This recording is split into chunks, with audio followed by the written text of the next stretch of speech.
Voilà, bonjour Madame Stevens. Je vous remercie vraiment beaucoup de prendre un peu de votre temps pour présenter aux logopèdes qui sont réunis aujourd'hui en Assemblée générale cette vision de la première ligne qui est encore quelque chose qui est peu connu de nos membres et pour lesquels on aurait besoin d'un peu de clarification.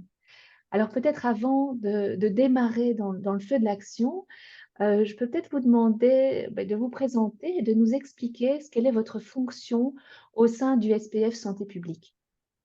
Oui, donc bonjour, bonsoir, selon l'heure qui sera de projection de cet enregistrement. Donc Morgane Stephen, donc je suis à la base psychologue clinicienne et depuis 2019, j'ai rejoint l'équipe de coordination des réformes, l'équipe fédérale des coordinations de réformes au sein du SPF Santé publique, avec ce dossier dès le départ qui était le premier projet, la première mouture des soins psychologiques de première ligne, et puis qui a évolué dans le courant de l'année 2022 avec cette nouvelle convention, ce nouveau projet des soins psychologiques dans la première ligne. Une petite subtilité de langage, mais qui a toute son importance. Et donc, je fais partie d'une équipe d'une dizaine de personnes qui donc suivons les travaux que les différents réseaux de soins en santé mentale mènent sur le terrain et qui faisons le lien entre le cabinet et le terrain. Merci beaucoup. Alors, on voit que vous avez déjà, nous avez déjà mis des éléments sous les yeux. Donc, on peut vraiment dire qu'on assiste à un changement dans le paradigme des soins avec cette instauration de soins de première ligne. Est-ce Oui. que vous pouvez nous expliquer d'où ça consiste et puis surtout d'où vient ce changement, dans quoi il s'inscrit et peut-être aussi pourquoi est-ce qu'on change finalement? Oui, c'est ça.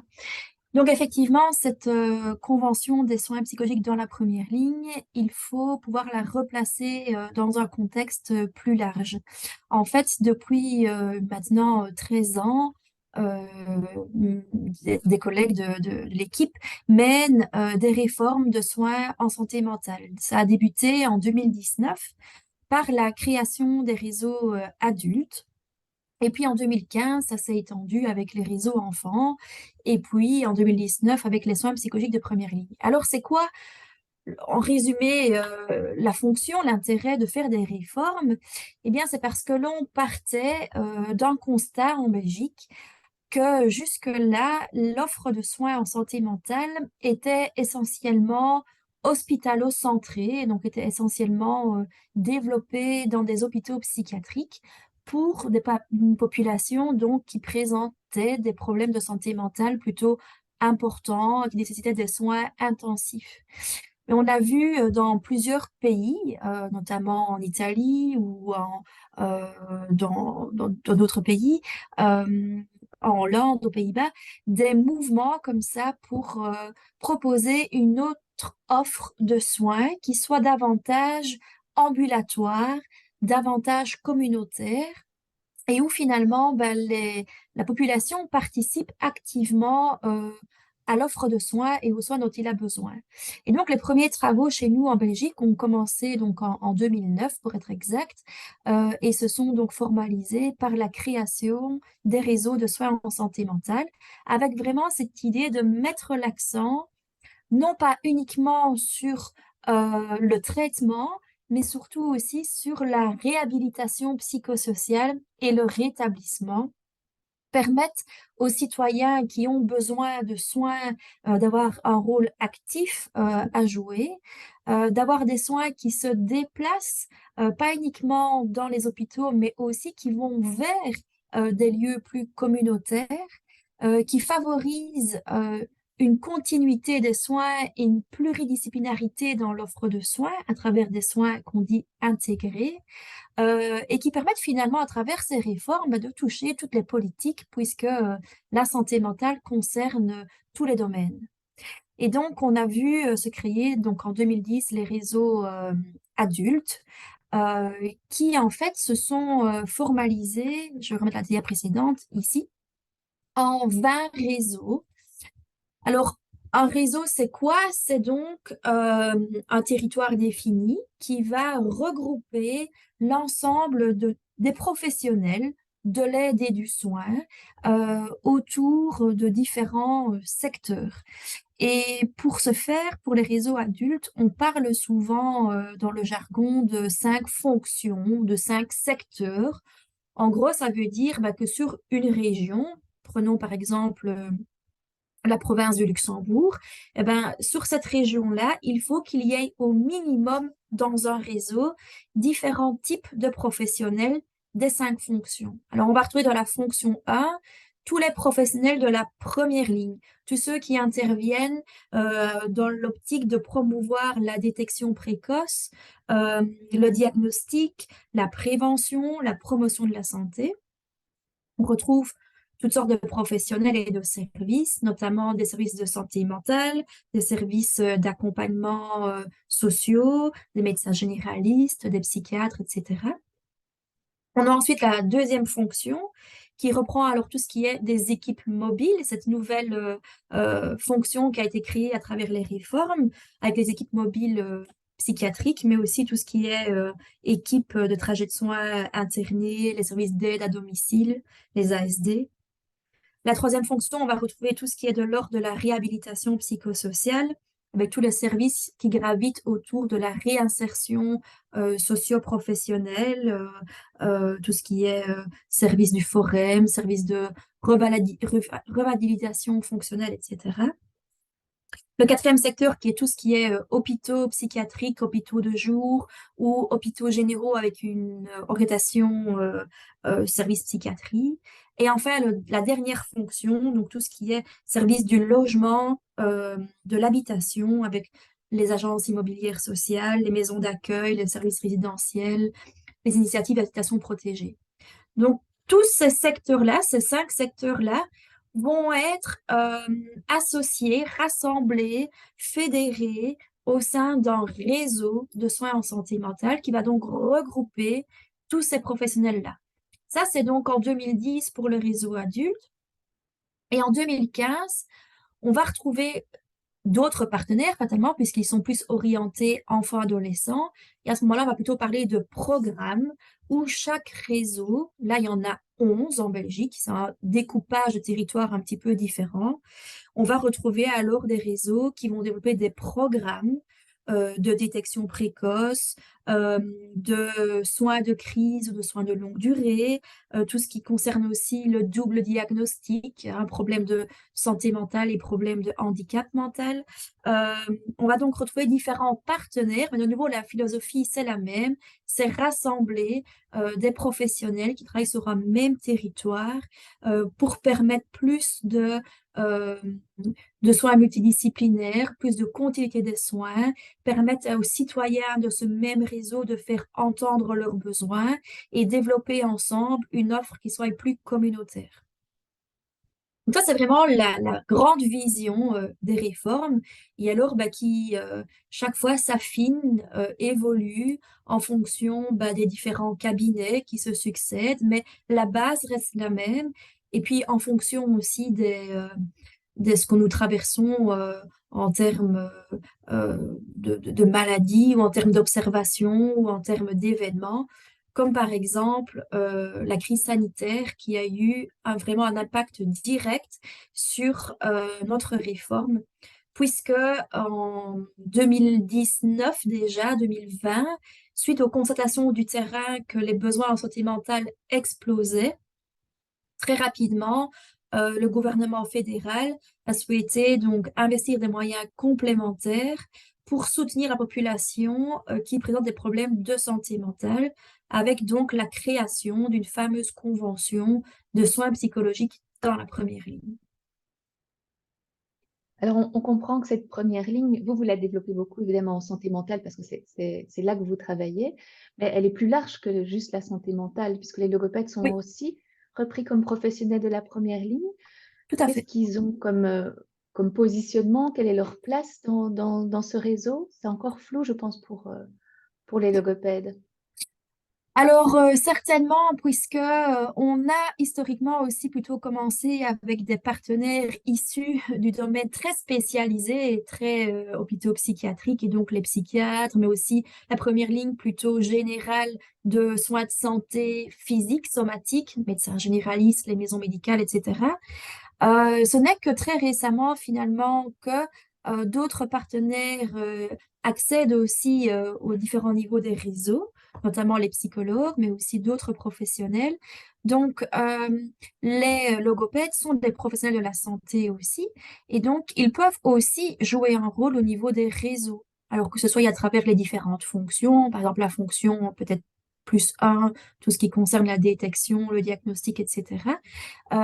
Et donc, chaque réseau a comme ça, constitue des représentants de secteurs qui travaillent ensemble. Donc, c'est pas représentant d'une profession, mais c'est vraiment représentant d'un secteur qui travaille ensemble, donc au déploiement des différentes réformes. Donc, tout à fait, les logopèdes peuvent, s'il y a des intéressés, rejoindre les réseaux pour représenter le secteur de la première ligne. Est-ce que vous avez déjà des exemples de collaboration entre logopèdes et d'autres professionnels dans la première ligne?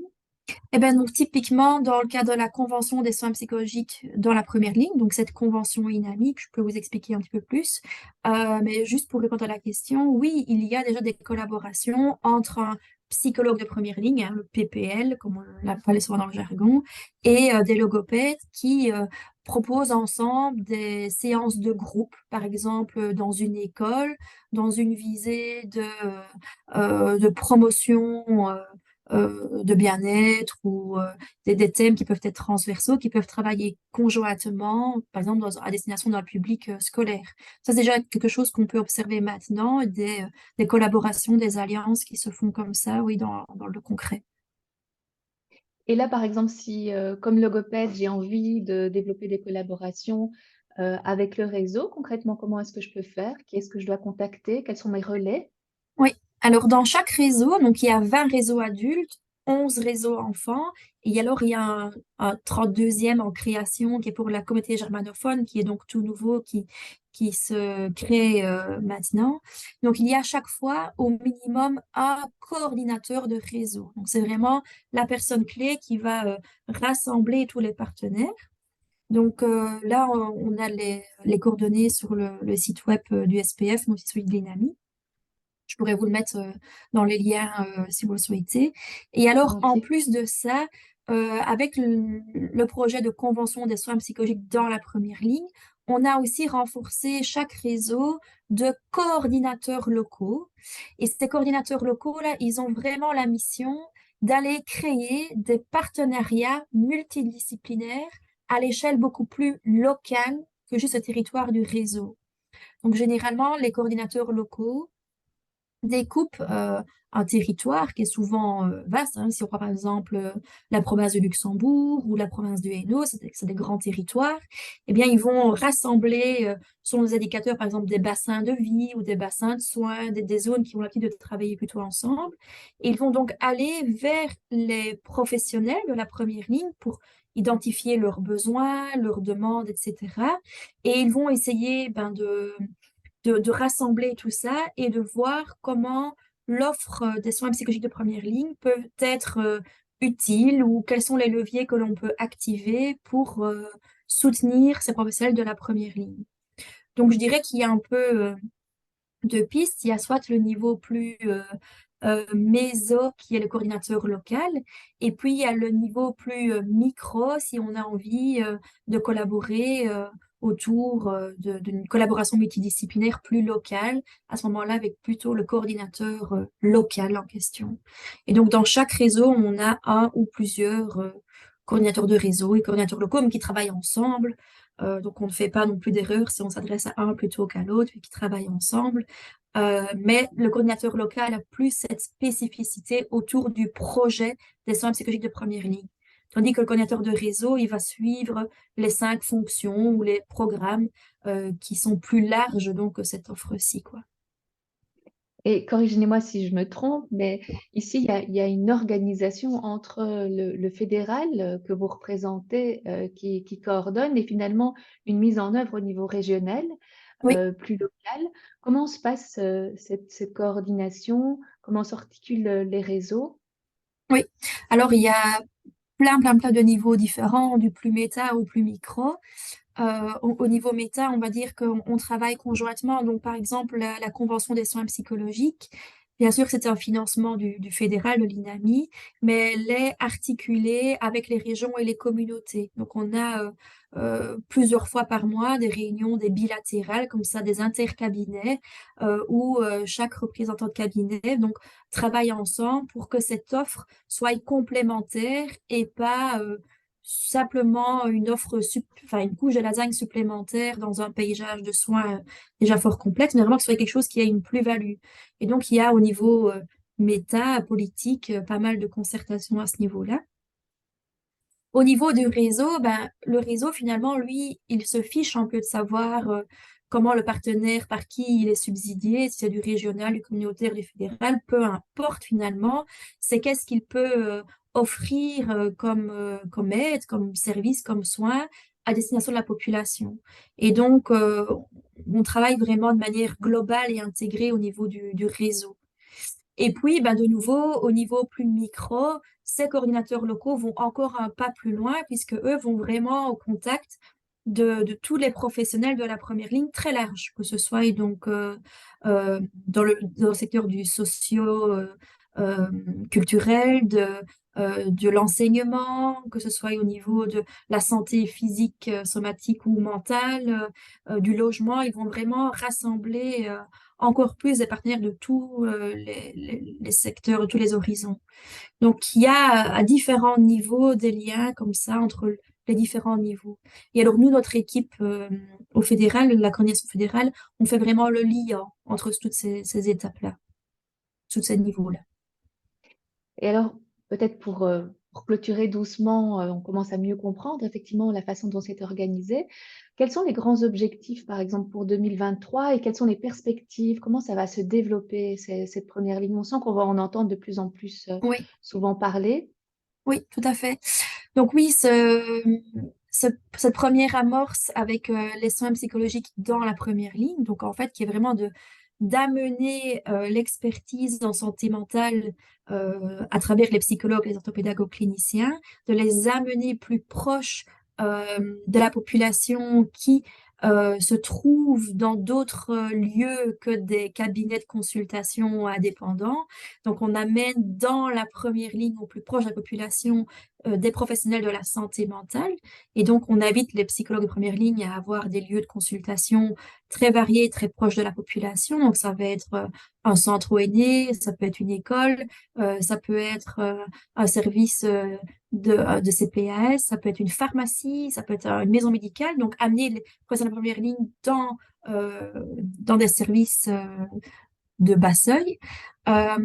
Et donc, ça c'est vraiment l'amorce pour un plan plus global encore, qui est celui des soins intégrés, puisque parallèlement à ce projet-ci, le ministre a aussi mandaté une équipe qui est en train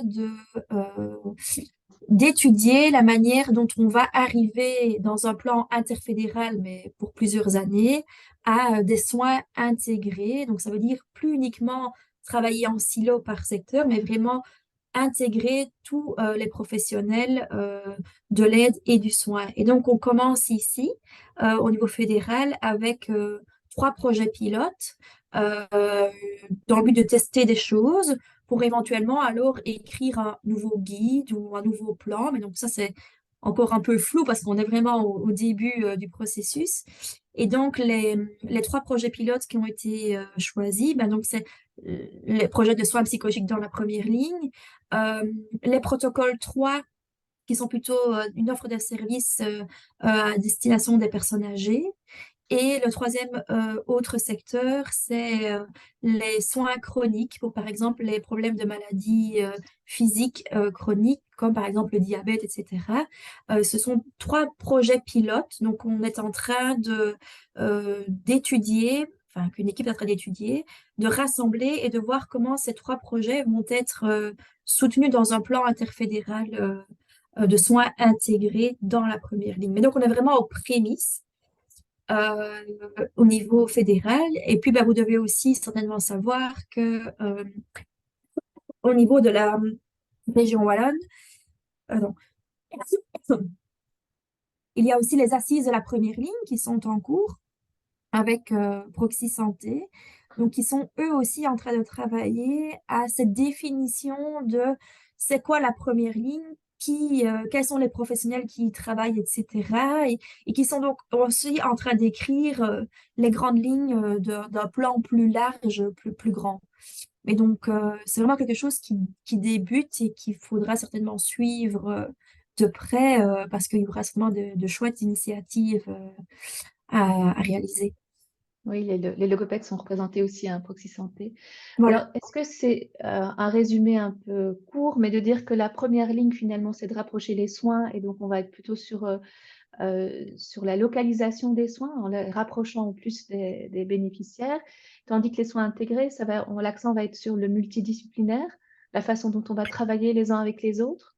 Non, c'est les deux, j'ai envie de dire. Donc, nous, la première ligne, c'est vraiment les professionnels ou les services ou les acteurs vers lesquels se tourne la population lorsqu'elle est confrontée à un problème.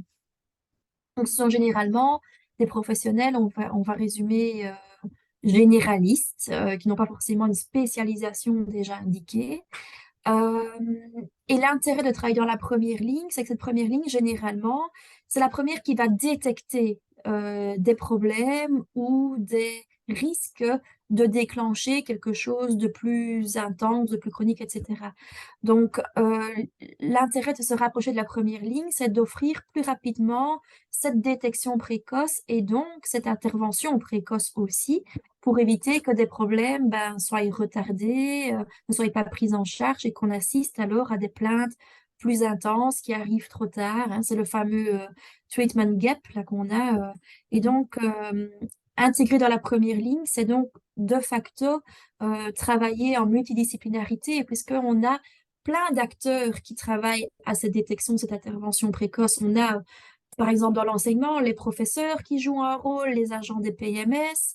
On va avoir dans les CPS, les agents des CPS, justement, qui détectent aussi plein d'autres problématiques que juste des problématiques sociales. On a la médecine générale aussi qui détecte, au-delà des problèmes physiques, souvent des problèmes aussi peut-être psychiques. Et donc, on a comme ça dans plein de secteurs. Donc, de manière générale, travailler en première ligne, c'est travailler avec d'autres professionnels et c'est travailler à cette détection et d'intervention précoce, quoi.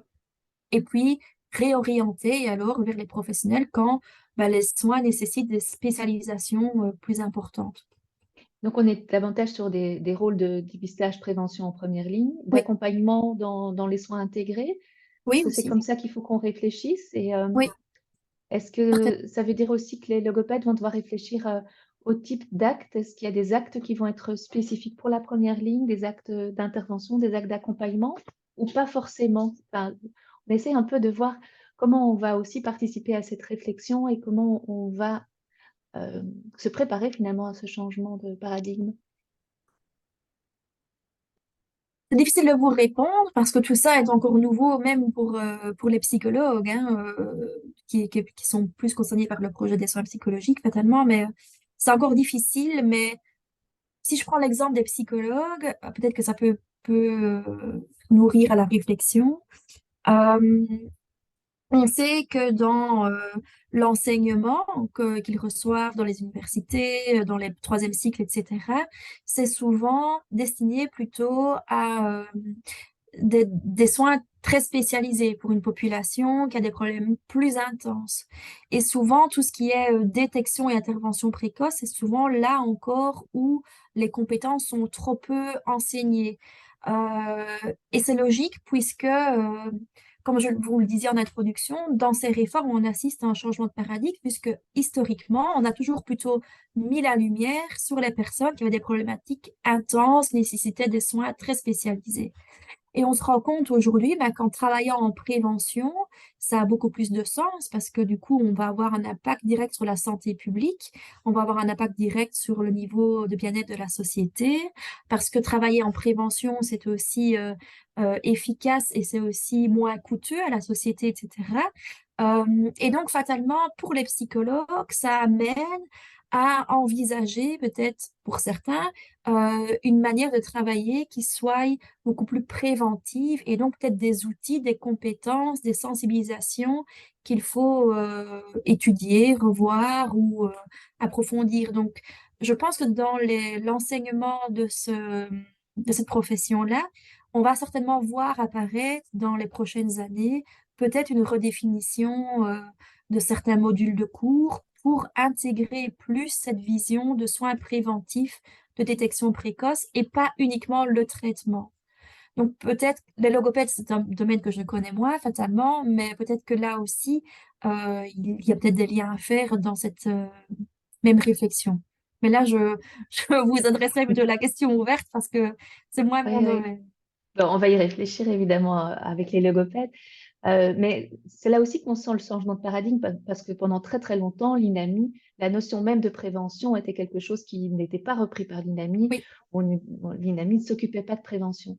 Or là, oui, c'est l'INAMI qui finance la première ligne des soins oui, de santé mentale. psychologique. Donc Oui, on voit que tout d'un coup, il y a une ouverture et il y a un décalage qui va effectivement permettre de redessiner un peu le champ des possibles. Et ça va être intéressant pour la prise en soin plus large, évidemment. oui, c'est ça, c'est ça. Donc oui, il y a, c'est un domaine qui change très fort pour l'instant, effectivement. Très bien. Ben, je vous remercie beaucoup. C'est vraiment intéressant d'avoir eu cet entretien et j'espère que ça suscitera aussi des réflexions avec mes collègues. Je ne sais pas s'il y a autre chose que vous voudriez ajouter ou quelque chose qui vous semble important à partager qu'on n'aurait pas eu l'occasion de dire. Euh, je dirais vraiment, voilà, s'il y a un intérêt pour la profession de logopède à jouer un rôle dans les réseaux, qu'il ne faut pas hésiter à se manifester auprès des différents niveaux, que ce soit auprès d'un psychologue de première ligne, si vous souhaitez intervenir dans cette convention, si c'est au niveau d'un partenariat multidisciplinaire auprès d'un coordinateur local, ou au niveau du réseau, si là aussi la profession veut jouer un rôle dans les différents programmes ou dans les différentes fonctions. Donc voilà, je dirais que c'est vraiment il y a beaucoup d'ouverture dans ces niveaux-là, en tout cas, pour travailler ensemble. Voilà. Ok, mais merci beaucoup.